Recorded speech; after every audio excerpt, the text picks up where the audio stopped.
Magluto po tayo ng chicken adobo. Wala akong ibang maisip na lutuin kaya ito na lang ang niluto ko dahil gusto nito ng mga anak ko. Yung ganitong klase ng adobo yung gusto nila, yung masabaw dahil gusto nilang isinasabaw yung sabaw ng adobo na to. Simulan na natin. Yung isang buong manok, hiniwa ko lang po into serving pieces. Hinugasan natin itong mabuti at nag-season tayo ng salt and pepper. Bago natin ito igisa, nag-sear muna tayo ng chicken sa pan. Kapag golden brown na yung both sides, tanggalin muna natin ito sa kawali at iset aside. Sa parehong kawali, gamit yung oil na galing sa chicken, doon na rin po tayo magigisa. Igisa na natin yung ginger, garlic at onions.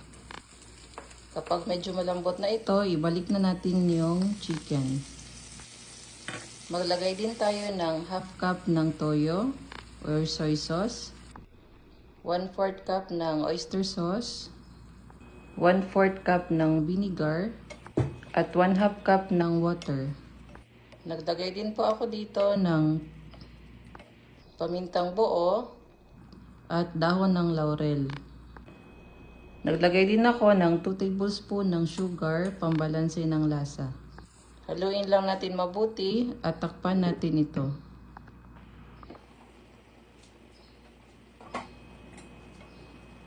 Tikman din natin kung okay na yung lasa. At takpan ulit for 2 to 3 minutes para mag-simmer yung ating sauce.